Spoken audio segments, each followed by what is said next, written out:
All right. That's more like it. Welcome to After the Buzzer. Utah Hockey Club comes up with a big win over the Calgary Flames. First ever meeting between those two clubs. I think there's a lot of crossover. People who are fans of the Flames are also going to be, there's a lot of Flames fans in Utah. So, anyway, first chapter of that one goes to the Utah Hockey Club. And so congratulations on them. 5-1 the score as Utah Hockey Club gets the big win. My name is Keith Schertz. I play-by-play announcer. Did play-by-play for the BYU Cougars and the Utah Valley Wolverines collegiate hockey teams. Love hockey and excited about the Utah Hockey Club. If it's your first time with us, we really appreciate you tuning in. If you're back again, we really appreciate you. Thank you so much for checking us out and tuning in and spending a little time with us tonight. Feel free to jump in the chat as we get going and bring me your thoughts. And I'd love to have a little bit of back and forth. So, okay, look. So the Utah Hockey Club bounces back after what was, in no uncertain terms, could have been described as a disastrous result after they blew the game up 4-1 with about 4 minutes left against San Jose. They come back and bounce back. A couple things happened in the meantime. They traded their third-round pick, belongs to the New York Rangers. That has been traded, and it now, in return for that, they've got Oli Mata. He comes in from the Detroit Red Wings. We'll talk more about Oli Mata later in this, but I think it's an interesting thing. It signals to me the way Bill Armstrong and Andre Tourigny, it makes a lot of sense to me based on them going and getting Oli Mata. It says two really huge things. We'll get back to that later. First, though, we want to talk a little bit about the win tonight. And a couple of the adjustments that were made by Andre Tourigny coming into the game. The first is that for the first time this season, they went with 7 defensemen and 11 forwards. There was a lot more kind of volatility around who was paired with who as it related to everyone on the ice. They were just playing a little bit of hockey and having opportunities to go through, those cycles and get a chance to see what different matchups and lineups could bring. I thought that we saw a lot of players play with a lot more intensity and a lot more intention in their play. This was certainly not a perfect game by any means, but this was certainly a game where Utah Hockey Club took advantage of the opportunities they had. I think Connor Ingram was stronger tonight than he has been in recent games. But they allowed 31 shots, and particularly that first period. They had, I think, it was like 12 shots through the first 12 minutes. I mean, they were giving up tons and tons of shots to the Flames. That slowed down, but they were outshot on the balance of the evening, but it got better. 13 shots in the first period, 10 shots in the second period, 8 shots in the third period for the Flames. So their momentum slowed down. Meanwhile, Utah Hockey Club, 8 shots, and then 12 shots. So they pick up their second win of the season in regulation. So get that monkey off the back. So we're through 11 games in the season, and 2 of those games have ended with the Utah Hockey Club as the victors in regulation. So that's good. Hopefully it's not like the first 10 games where they won the first one and then 9 straight games without winning in regulation. Hopefully games 12 through 20 don't result in a bunch of overtimes and no regulation wins. I thought the performance tonight overall, every sector of the team is looking better. Again, we saw Matias Michelli continue to do better as he is not paired in a checking line, a bottom 6 scenario. I think it makes a lot of sense for him to be with more of the skill-based players on the ice, though it does leave you vulnerable to some of the shots. So make what you will of that. There just isn't a center to go between them that is just an awesome defensive threat. At this point, Cooley, and Hayton, they are not defensive forces at this point. Hayton is a little bit better, I think, than Cooley at this point, but putting Bukestad on that third line and having Bukestad, go to work down on that third line with Krause. They were almost always together, and then Kerfoot. Kerfoot is so versatile. I mean, he can play so many different roles for this team. So it was great to see Alex Kerfoot score and have an opportunity to get on the board with his first goal of the season. I thought that Alex Kerfoot really set the tone in terms of the amount of energy that he was expending and the opportunities he was generating. I thought that the forecheck tonight, it enabled them to have a whole lot more presence. And then if you've been watching along with us, if you've been paying attention, especially on the last stream, one of the things that I really harped on a lot was Clayton Keller. They were trying to make a big deal about how well Clayton Keller was doing because he was having so much puck possession times in the offensive zone. And again, you like for a sniper like Keller to have the puck on his stick, but the complaint I was having is that the reason he was having so much offensive zone puck possession times because he wasn't passing. He wasn't creating opportunities for his teammates. He was just chopping at the puck and going into a slow cycle. Tonight, on his zone entries, he'd get to that circle and he would drive the net and he'd put a shot on Wolf. And it made a big difference. It meant that, he had to worry about those shots on the rush from Clayton Keller. If I was a goalie and I had Clayton Keller bearing down on me, the thing I'd love for him to do is to cycle and head back out and start marching it back towards the blue line and away from me. Tonight, Keller didn't do very much of that. He did it a couple times, but most of his shifts, most of the time, Keller, if he had the puck, if he was part of the zone entry, he wouldn't just get in the blue line and then drive to the circle and then cycle back. He did a lot of driving to the circle, trying to get to the paint and trying to get a shot on net. So I was really happy with the way that Clayton Keller was creating some of those problems and taking shots that even if they were off, if they went past and off the end boards, it was creating havoc. It was creating problems. And, Logan Cooley was really unlocked by those scenarios. I was impressed with the way Logan Cooley was interacting with Clayton Keller tonight and doing things to try to create opportunities. And so, yeah, I think that's one of those things.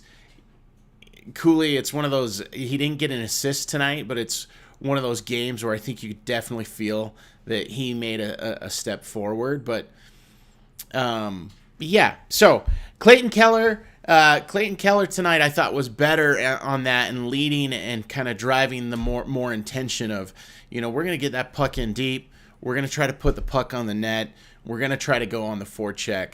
We're not going to try to set up, on the cycle. What we're going to do is just try to get Calgary out of position and then just drive that puck to the net and see what we can, what we can generate off of that. And that attitude led to Nick Schmaltz getting the puck. He handed it over to Kerfoot, and then Kerfoot was able to get that goal in. So that was a great, start. And he was part of all that. And then there was the Barrett Hayton goal. That was the one. Barrett Hayton goal was the one where Nick Schmaltz made the pass, and it got to Barrett Hayton. It was a really nice shot by Barrett Hayton. One of the concerns that I have about Barrett Hayton as he continues to develop, this is a guy who's a very young player, high draft pick. I believe he was the second center taken in his draft class in 2018. He is, if he can be one of the premier players for the Utah Hockey Club and turn into one of those, I think, he's the 5th or 6th pick in the draft. Like, if he can be that sort of top end, top tier, borderline all-star kind of player, that would be obviously great. So his 5th goal of the season, Nick Schmaltz did a nice job, and that was Schmaltz just getting the forecheck done. Ian Cole had put the puck deep. Schmaltz got to it, got it over to Barrett Hayton. It was a nice finish in the first period. So they come out, they get a 2-0 lead. They quickly then, early in the second period, like 3-4 minutes in, Anthony Mantha gets a goal for the Calgary Flames. That goal by Anthony Mantha was really that had to do with the neutral zone and what they were doing in the neutral zone. There was this massive overload that occurred where Ian Cole collapsed to the boards for the neutral zone move that the Flames had. 3 of the Utah Hockey Club defenders came around the Flames skater. They just cycled it quickly back, and I think it was Mackenzie Weegar. He was able to pass it back into their own defensive zone. Kirkland got the puck, and he made a long bomb pass to Anthony Mantha, who was just going right up the middle. There was no defender there. The only one to deal with was Koliachonik, but Mantha had a shot. He made a nice shot, and he was able to beat Connor Ingram. That was the only shot that got by Ingram tonight. 30 saves on 31 shots. And then just a few seconds later, Maverick Lamoureux with a nice goal from the blue line with just a quick send it on net. And that was part of the overall thing. And I'll start with Jack McBain on the forecheck. So again, they were strong on the forecheck. They weren't busy trying to, get into the zone and make a couple nice, passes and then set up their system. This was a lot of hard work and a lot of driving the puck to the net and going to work tonight. And that really was working for the Utah Hockey Club. So you can be really happy, you can be really proud of the Utah Hockey Club for finding a different way to try to get it done. They didn't just try to overwhelm Calgary with, their puck possession and their ability to get a great shot on net. They were able to generate offensive opportunities through just kind of old school, get that puck towards the net, get it to the right areas, and good things will happen. Go hard on that forecheck, keep the puck in your offensive zone, and really wear down the defenders and the Flames lines and make them have to deal with the idea that they are going to have to, deal with this level of physicality and get against the boards and skate hard and get back and then, press against the wall and find a way to get the puck loose and then get it to their own guys. And it's just it did not seem like something the Calgary Flames were interested in doing tonight. And part of that is because of the great effort that was made by all 11 of the forwards on the forecheck. I thought Stenlin and Kerfoot and McBain, I thought that their efforts on the forecheck tonight on those deeper lines made a very big difference. And then at the rest of the game, it came down to power play. And I wanted to talk briefly about one of the things that made me happy watching this was there was a sequence where the Calgary Flames they came through and they had a good opportunity attack on net. I believe it was Anthony Mantha was right in front of the net, and he actually, after the play kind of got loose, it was Kadri. Kadri fell down onto Connor Ingram, and it was a rough play. It's one of those things as a goalie, it's going to happen here or there, but usually you want to see your team stand up and go out of their way to stand up for the goalie. But the puck was loose, the play was still on, and instead of taking the ego and like needing to prove to your teammates that you're tough or that you're willing to stand up or whatever, I thought it was really smart play by the line that was out there. I believe it was Bukestad. I believe it was Lawson Krause. And I think it was Kerfoot as well. But anyway, instead of getting mixed up with Calgary. They just kind of continued to press on and had Connor Ingram solve his own problem, get up and and carry on with it. And one of the things that I thought was really smart about that is it was clear that part of what was happening when Kadri fell on Ingram, part of what they were trying to do in that scenario, it's a 3-1 game. They're trying to ugly up the game. They're trying to get a bite on a fight or somebody roughing or instigating and starting that way and draw a penalty in that way.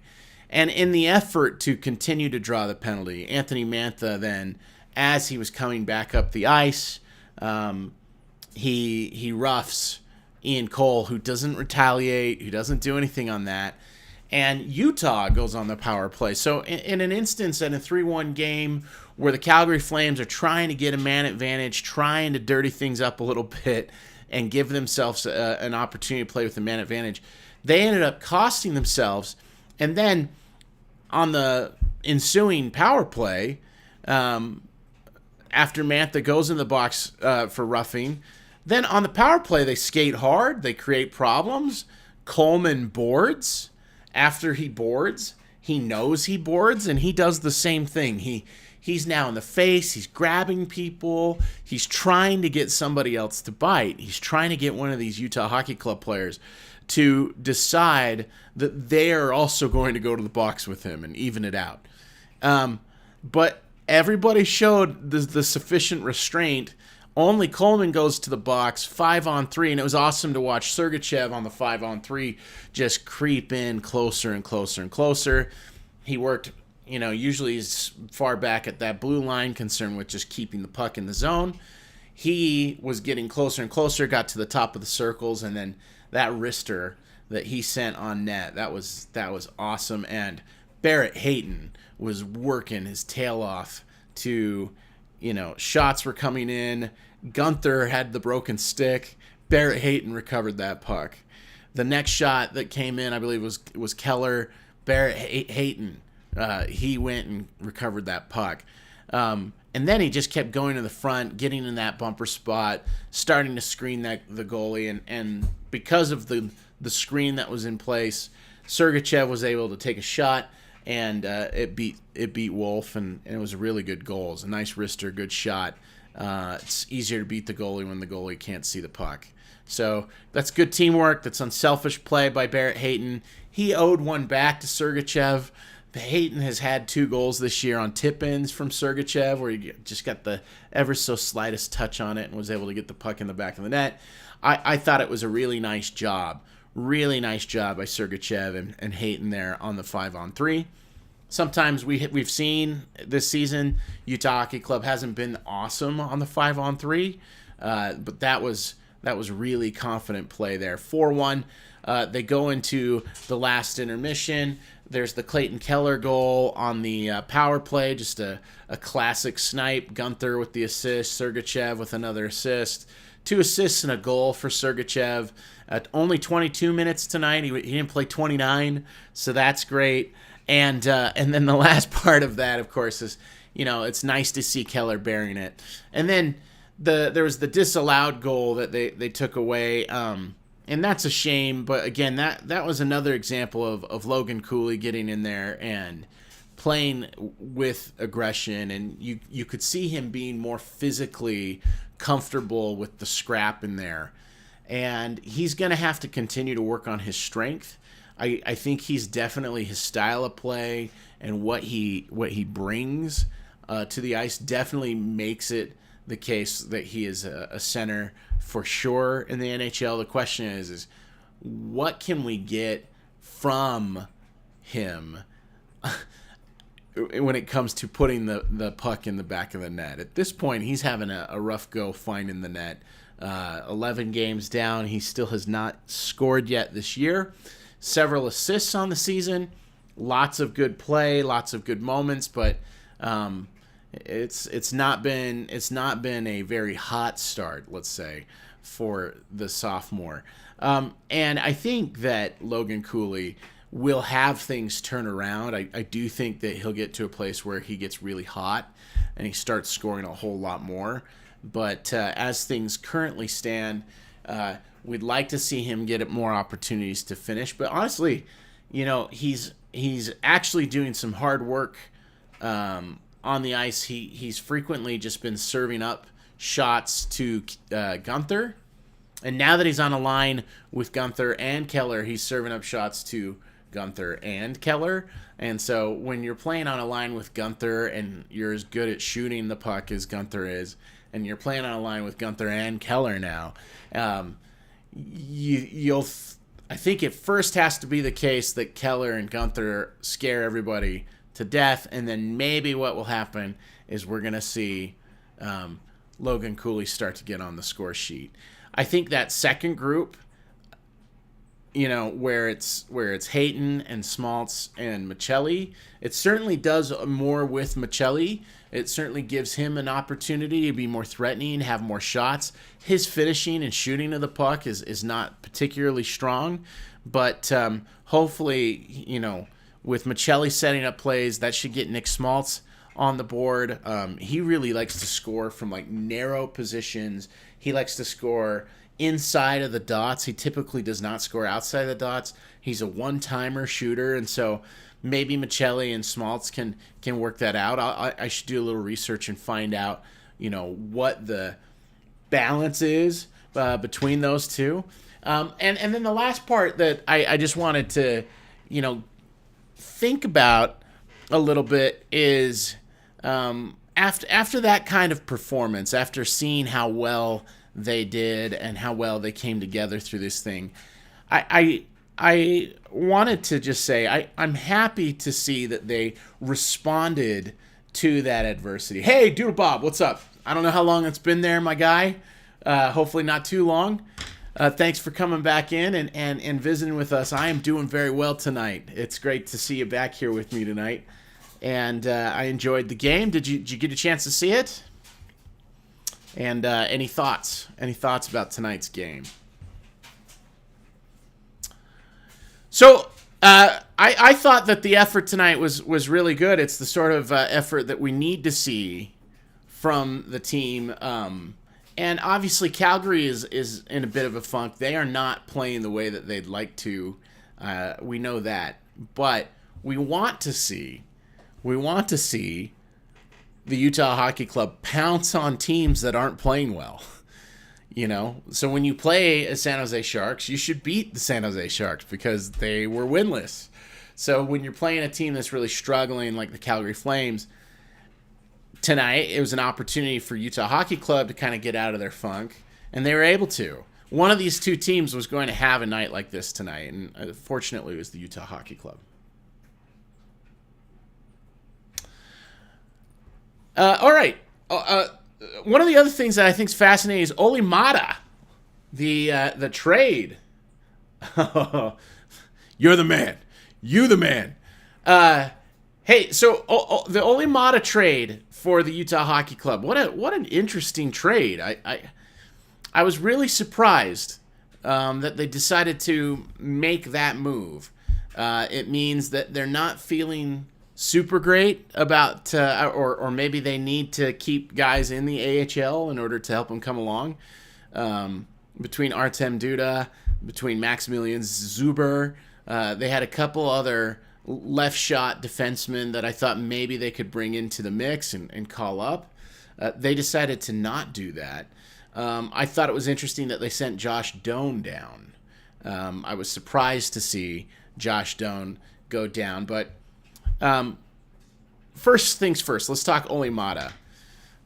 Third round pick. You get Olli Maatta, you get his services. I believe he is a free agent at the end of the year. So I don't know how long we're gonna get the Olli Maatta experience. I would say that it was impressive that he came into this team and played 20 minutes tonight, and he definitely wasn't our worst defenseman.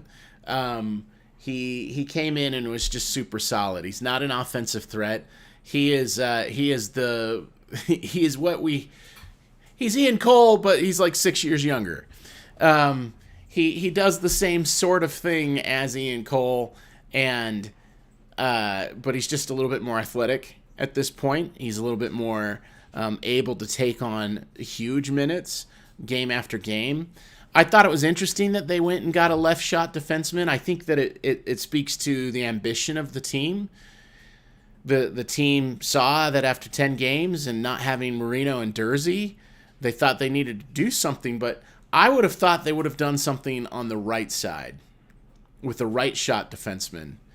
Andre Tourné is very, preference heavy on pairing a left D and a right D together.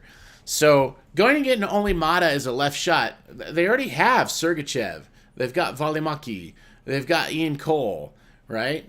And so they've got well, no, I think Kolyachonok is a right shot. But anyway, the bottom line is this, is that it means they're happy with what they're getting from Kesselring. It means they're happy with what they're seeing from Maverick Lamoureux. They're happy with what they're getting from Robert Bortuzzo. And so and Kolyachonok is a right shot. So that means the kids, man, and Bortuzzo, but Kesselring, Kolyachonok, Lamoureux, like if there was a thought that maybe Maverick Lamoureux would just have a little cup of coffee up here and get a little chance to try it out for a little bit, like it appears that maybe he's going to be around and that he'll have an opportunity to continue to develop and go and have his rookie season this year, and maybe he'll chase down Matvei Michkov for the Calder Cup. No, he won't. But the bigger thing is I just think that it's pretty exciting to see Oli Mata on the team and what he can provide. I think what it does is it means that we have Sergachev as like the playmaking 1D, and then on that second line to have Oli Mata kind of be your second line guy. And they did a lot of pairing of him tonight with the kids, right? He had a chance to play with Kolyachonok, but frankly, he was a lot of the time he was with Maverick Lamoureux. So I think it's really interesting. I think they like the kids. I think they like what Vladislav Kolyachonok, what Maverick Lamoureux, what Michael Kesselring, what they're all providing.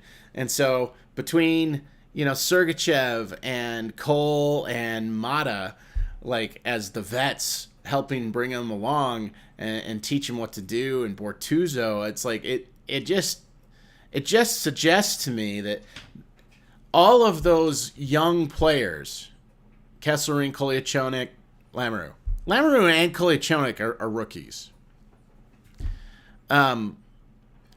They obviously, as they have a more competent and strong lefty, they will provide a better game. They will do better out there. I think that the problem is pairing somebody with Valimaki at this point is sort of, that's where you need to put Bortuzzo.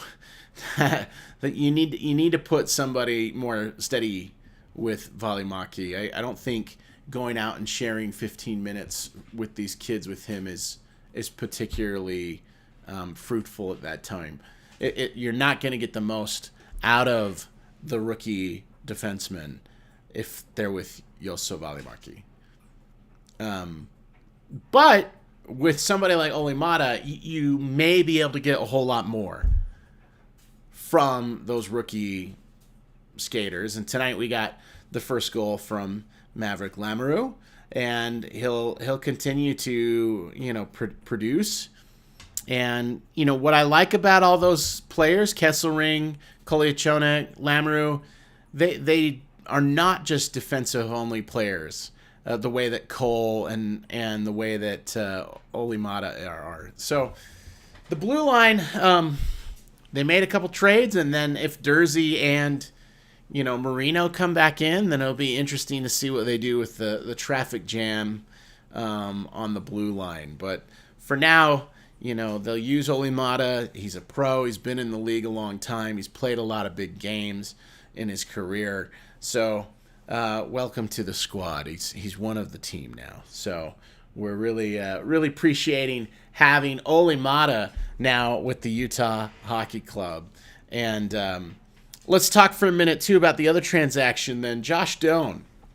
So why send Josh Doan back to the AHL? Well, what we were seeing from Josh Doan early in the season is that he was like he was probably their best defensive,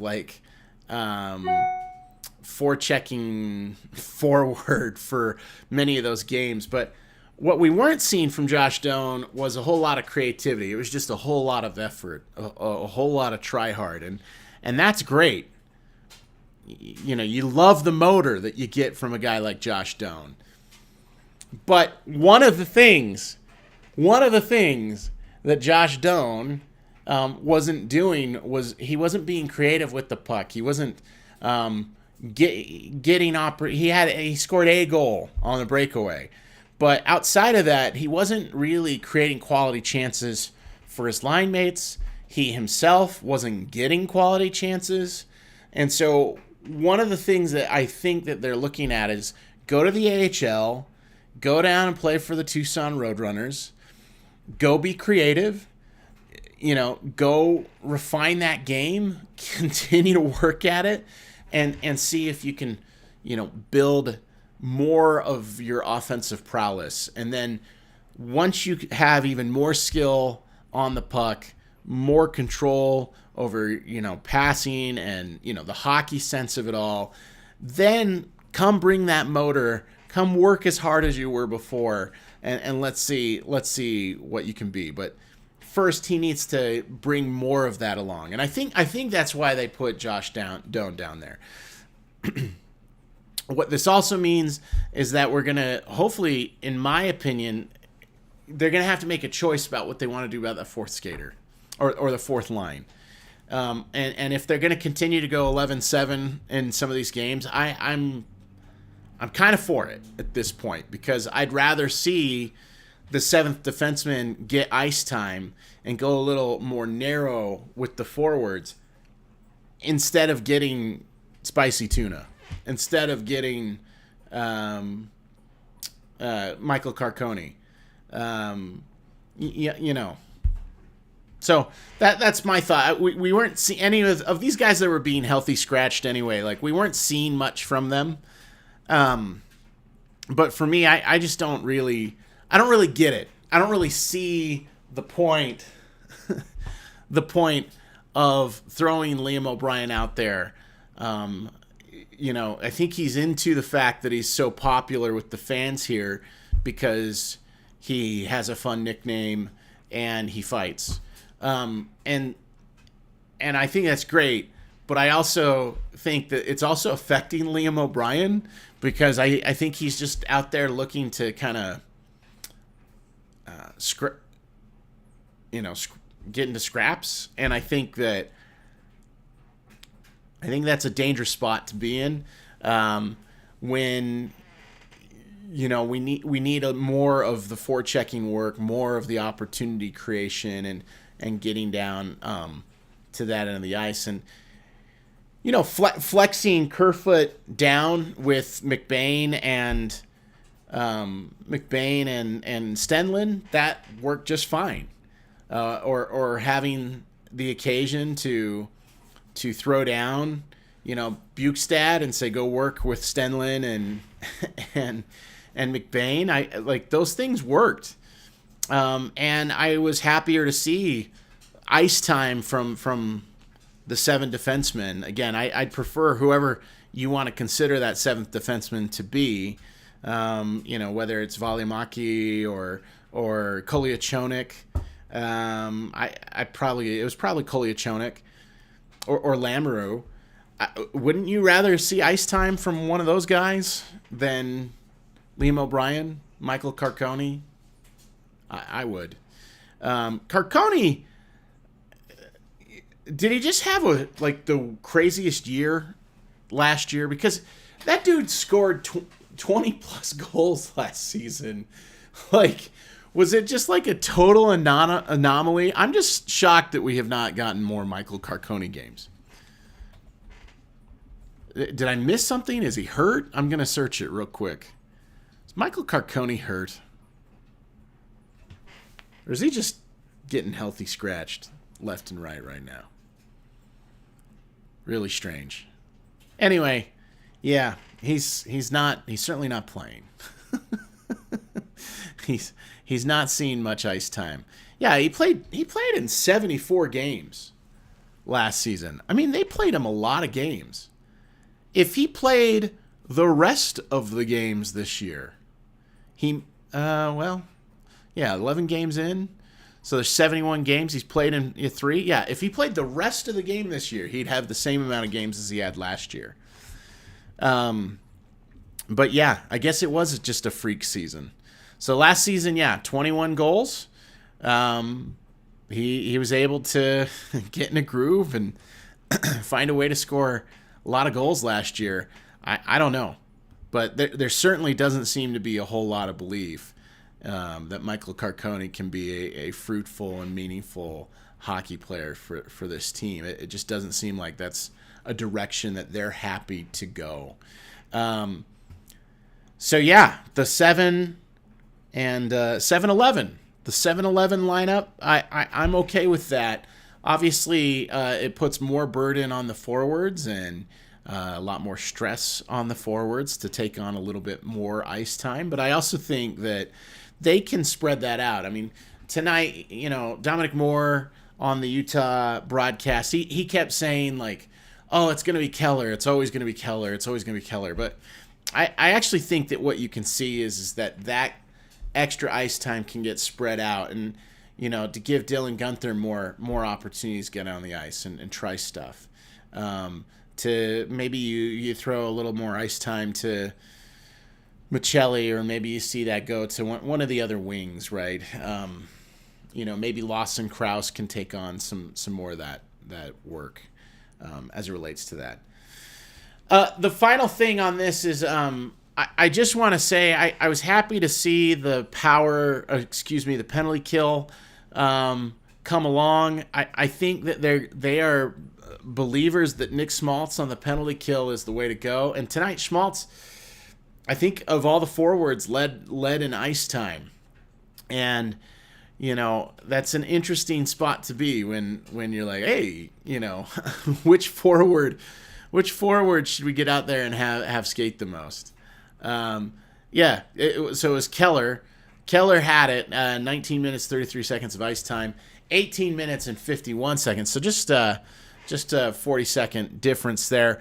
In terms of the amount of shifts, though, Schmaltz had 26 shifts. Keller had 22. So he's doing more to get on and off the ice. That he's going out there. When he gets out, he really does. He skates quite hard. His backtracking, again, his effort to get back on defense and skate in those scenarios, he's far more committed in that scenario than what you'll see out of Clayton Keller, for instance. And then the other one is penalties, right? I mean, this is they got away with it tonight. They did get away with it. They didn't give up any power play goals. But in general, this is a bad penalty killing team. I believe entering the game tonight, they were the 6th worst penalty killing team, and yet they were taking like the 2nd or 3rd most penalties of any team in the league. And so if you're bad at killing penalties, you probably don't want to take a bunch of penalties. You probably don't want to be in the box and having to kill penalties when you're not good at it, or when you only have one good unit for killing penalties, which is what they are. This is a 1 penalty kill team. The top penalty killers are pretty decent at it. Once it gets to that second group, Nick Schmaltz is killing penalties. That should tell you. That should tell you what's going on there. But the first period, they got themselves into a lot of trouble. But yeah, four 2-minute penalties tonight, and yeah. So they don't want to continue to do that. That's for sure. You don't want to continue to get yourself into that scenario. Okay. It's all right. I'm just checking the health of my stream here. Okay, so it looks like there may have been a few dropped frames there, but hopefully everything's okay now. Okay, well, I think that'll do it. That's the big all the big takeaways in terms of roster moves.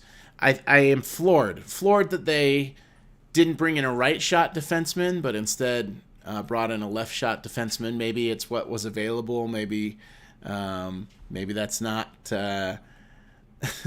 Maybe that's what we needed to have happen, but it is one of the things that we wanted to see there. So, okay, great. And then the last thing that I think is probably worth just going over is Saturday they play the Vegas Golden Knights. They're in Las Vegas for that one, and it'll be a fascinating start to that whole thing. It's one of those. It feels to me like Vegas and Calgary could be really good rivalries, but we're in this division, in the Central Division, and so we're there with Colorado and maybe the Avalanche. I kind of feel like we're gonna hate the St. Louis Blues before it's all said and done. But I do think that one of the key things that's going to happen for the Utah Hockey Club is as they need to develop these rivalries with the other people in their division who they play more. But I just get a feeling that the Vegas thing could be a pretty good one. The Calgary thing can be a pretty good one. It's just they're in the Pacific and we're in the Central. So, nah. What else is there to say about that? Other than that's what that looks like. But road trips coming up here. Vegas, Winnipeg. Winnipeg is really tough. They're playing some great hockey. I had a chance to watch them. Really like what I'm seeing from Winnipeg. First of all, Hellebuck, what a great goalie. But beyond that, they are able to find a lot of offense right now. They've always had offense. Scheifele has always been such an offensive player, not so interested in defense. Now the Winnipeg Jets seem to be playing defense as well, and so Hellebuck doesn't have to stand on his head every single game, but now they're doing more shot suppression. They're keeping shots to the outside, and it's just automatic. So that game at Winnipeg, that'll be tough. St. Louis and then Nashville. So that's the next week of games, the next 4 games, the next slate of that. But we will be back following the game against the Vegas Golden Knights for another After the Buzzer here on Hive State Hockey. And might I say, Eric, you're awesome. Doodle Bob, thanks for coming and checking out the stream again. And for those of you who decided just to watch and enjoy, thank you for checking us out. And make sure you hit the little thumbs up. Give us a little subscribe. Tell your friends that this is a good spot to get some post-game analysis. And maybe I'll start doing some pre-games and those things. So we'll check in on that. All right. Hey, Doodle Bob, thanks for coming in. Yeah, no problem. You can dip. We'll check you out. We'll see you again sometime soon, hopefully. Okay, that's it for tonight's stream. And you all have a very good evening.